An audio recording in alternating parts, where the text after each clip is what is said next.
សួស្តីដល់គ្នាជួយជាមួយខ្ញុំគ្រីនៅក្នុងវីដេអូថ្មីរបស់ TechEd នៅក្នុងវីដេអូនេះខ្ញុំនឹងបង្ហាញដល់អ្នកគ្នានៅវិធីដែលយើង print ឲ្យមើលទៅ professional ជាងមុនកន្លងទៅនៅពេលដែលអ្នកគ្នារៀន Core Excel ភាគច្រើនអ្នកគ្នាបានរៀនទៅមួយការ print ទេដោយសារតែគេគិតថាវាជា technique មួយដែលធម្មតា print គ្រាន់តែចុច Control P ឬគ្រាន់ចុចប៊ូតុង print វាថាទៅ print ណាហើយគេអាចបែរបង្ហាញដល់គ្នាពីរបៀប set up របៀបតម្រឹមវា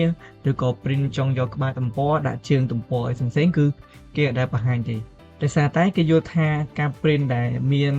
រចនាបថផ្សេងៗហ្នឹងគឺវាគួរតែធ្វើនៅលើ Word ប៉ុន្តែដល់គ្នានៅលើ Excel វា professional មែនតើបើសិនដល់គ្នាដឹងពីកន្លឹះតិចៗទៅដងជាមួយនឹងការ print ហ្នឹងខ្ញុំជឿថាការងាររបស់អ្នកទាំងគ្នាកាន់តែ professional ហើយកាន់តែផ្លូវការនៅពេលដល់គ្នាធ្វើការណាអញ្ចឹងឥឡូវនេះខ្ញុំបង្ហាញតែម្ដងកុំឲ្យខានពេកខ្ញុំមាន sheet មួយដែលនៅក្នុងមាន column ពី A ដល់ L ហើយដល់គ្នាឃើញមានកន្លែងនេះវាជា guideline មក print មក page កន្លែងនេះមក page អញ្ចឹងបើសិនជាដល់គ្នាមើលទៅឃើញថានេះដឹងតែ page វាគឺយកបញ្ឆោតអញ្ចឹងដល់គ្នាអាចចុច Control P ឬក៏ដល់គ្នាចូលមកកាន់ tab file ហើយបន្តមកដល់គ្នាយក print នៅកន្លែងនេះអញ្ចឹងដូចយើងគិតអញ្ចឹងគឺវាពិតជាបញ្ឆោតមែនហើយដើម្បីយើងដូរកន្លែង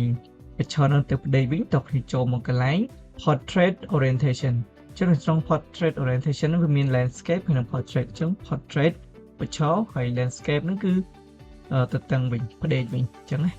បន្តទៀត Letter តើឃើញថា Letter ទៅបើសិនជាយើង print នៅ Office ភាគច្រើនគឺយើងកម្រប្រើ Letter ណា Letter ហ្នឹងវាអាចជា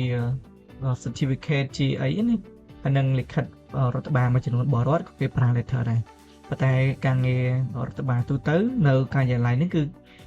គេប្រើតែ A4 ទេអញ្ចឹងគឺយើង select យក A4 មកតើគ្នាឃើញថាពេលយើងដូរ select មក A4 វិញវាមាន space នៅក្នុងនេះច្រើនតែតើគ្នាឆ្ងល់ថាតើនៅពេលយើងចង់ឲ្យវាធំយើងគ្រាន់តែទៅ page set up ទៅរំវាទេអត់ទេចម្លើយគឺអត់អញ្ចឹងទេទី1តើគ្នាចូលមកកន្លែងនេះបើតើគ្នាចូល custom ក៏បានហើយយើងនៅរោនេះគឺវាតូចទេក៏ប៉ុន្តែគឺវានៅតែអត់តម្រឹមឲ្យត្រង់ស្អាតហើយពេញនឹងកែមវាមួយខាងតូចហើយមួយខាងធំអញ្ចឹងដំបងឡើងទៀតដើម្បីឲ្យវាមើលទៅគ្រប់ជ្រុងជ្រោយដល់គ្នាដឹងថាយើងមានពី A ដល់ L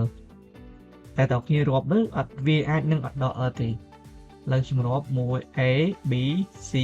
D E F G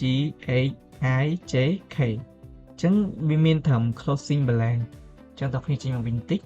closing balance ត្រឹម K មែនទេអញ្ចឹងបាត់ L មួយអញ្ចឹងយើងចូលទៅកាន់ print វិញមក preview ហើយតើគ្នាចូលមកកន្លែងនេះកន្លែង no scaling នេះជាងមើលមកខាងនេះហើយតើគ្នាមើលមកកន្លែងនេះ fit all column on one page អញ្ចឹងមានន័យថាមួយ page ហ្នឹងគឺវាព្យាយាមសេរីមិនឲ្យ column ហ្នឹងឲ្យត្រូវគ្នាឥឡូវនេះយើងមើលឃើញថាវាបែរគ្នាកន្លែងនេះចង់ស្មើតែម្ដងក៏ប៉ុន្តែដើម្បីឲ្យប្រកាសថាវាពិតជាស្មើមែនពេលខ្លះវា print មកវាអាចអត់ស្មើអញ្ចឹងណាឥឡូវយើងចូលមកកន្លែង page setup ចូលមកកាន់ margin ហើយបន្តមកដល់គ្នាមើលកន្លែងនេះគឺតម្រឹមមកដោយតើគ្នាឃើញ preview នៅកន្លែងនេះអញ្ចឹងឥឡូវនេះគឺវាតម្រឹមមកខាងឆ្វេងខាងលើហើយនិងខាងឆ្វេងបើសិនតើគ្នាយកកន្លែងនេះគឺវាតម្រឹមគេថាត្រង់តែម្ដងហើយកន្លែងនេះគឺ vertical នេះគឺយើងតម្រឹមលើក្រោមណាអញ្ចឹងទូទៅខ្ញុំមិនដែលប្រើអញ្ចឹងទេគឺយើងប្រើតែទៅដល់ឲ្យចំ content វានៅគេថាឆ្វេងស្ដាំទេអញ្ចឹងណាអាប់នេះបន្តមកទៀតកន្លែងនេះគឺ header ឬក៏ footer ទូទៅបើសិនជាតើគ្នាអត់ប្រើក៏មិនជាបញ្ហាដែរតែបើសិនជាប្រើក៏វាមើលទៅធ្វើឯកសាររបស់យើងវា professional ដែរមែនទេអញ្ចឹងយើងយកមកកាន់ footer ជើងទំព័រហ្នឹងឥឡូវខ្ញុំយក confidence ហើយនឹង page អញ្ចឹងពេលខ្ញុំ select អញ្ចេះហើយបន្ទាប់មកខ្ញុំចុច OK តើគ្នានឹងបាន title នៅខាងក្រោមមាន confidence ថ្ងៃខែហើយជាមួយនឹង page អញ្ចឹងវាក៏ជារឿងល្អដែរការងារ office គេអាចរឿង concern ថាតើឯកសារនេះគេឲ្យយើងនៅឯកសារហ្នឹងវា internal វា public វា confident វាអីចឹងណាអញ្ចឹងយើង print បែបនេះមានជើងទំព័រហើយមានទំព័រ1 2 3ទៀតមានថ្ងៃខែទៀតគឺច្បាស់លាស់ហ្មងប៉ុន្តែតើគ្នា set up ប៉ុណ្ណឹងអត់ទាន់គ្រប់គ្រាន់ទេឥឡូវយើងចូលមកកាន់ទំព័រទី2យើងឃើញថាពេលដែលយើងចូលមកទំព័រទី2ហើយបើសិនជាយើងអត់បានមើលកន្លែង header របស់ table ហ្នឹងណាគឺយើងរឿងដូចជាបាត់ព័ត៌មានមួយចំនួនធ្វើឲ្យយើងពិបាកមើលទៅលើព័ត៌មានទាំងអស់នេះមែនទេអញ្ចឹងយើងចង់ដាក់វាដាក់ឲ្យ header របស់ table ហ្នឹងវារត់គ្រប់ទំព័រទាំងអស់ ចឹងកន្លែងនេះគឺយើងអាច set up នៅកន្លែងនេះបានទេបើសិនតើគ្នាចូលកន្លែង page set up នៅកន្លែងនេះហើយចូលមកកាន់ sit តើគ្នាឃើញថាកន្លែងនេះគឺវា gray out នោះមានន័យថាវា odd enable ឲ្យយើងធ្វើអីនៅលើនឹងបានទេចឹងតើគ្នាជួយ OK សិនមកហើយយើងចេញមកវិញបន្តិចបន្តមកទៀតតើគ្នាចូលមកកាន់ tab page layout នៅត្រង់ page layout តើគ្នានឹងឃើញមានមុខងារមួយដាក់ថា print title ចុចទៅលើ print title ហើយបន្តមកទៀតតើគ្នាឃើញនៅខាងនេះវា select មកកន្លែង sit តែម្ដងមែនទេតើគ្នាឃើញ print title នៅកន្លែងនេះតមកទៀតតើគ្នាឃើញ row to repeat អញ្ចឹងកន្លែងនេះយើងកំណត់ row ណាដែលយើងចង់វា repeat គ្រប់ទំព័រ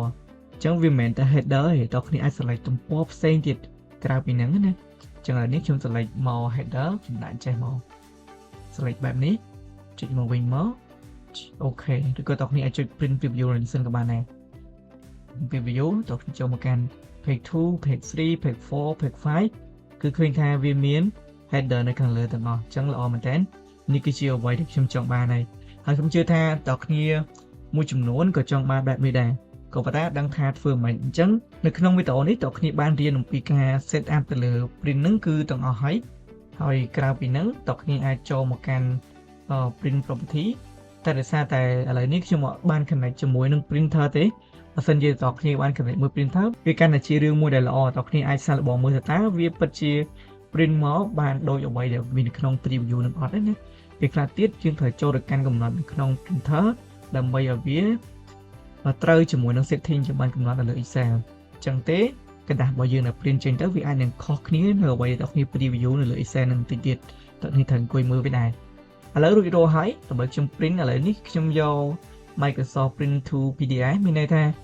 ខ្ញុំ save វាជា PDF អញ្ចឹងខ្ញុំចុច print មកតមកទៀតខ្ញុំដាក់កន្លែងនេះខ្ញុំយក save ខ្ញុំ display វាឥឡូវនេះខ្ញុំចូលមកបើកទំព័រ PDF ដែលខ្ញុំបាន save មិញហ្នឹងតើគ្នាឃើញថា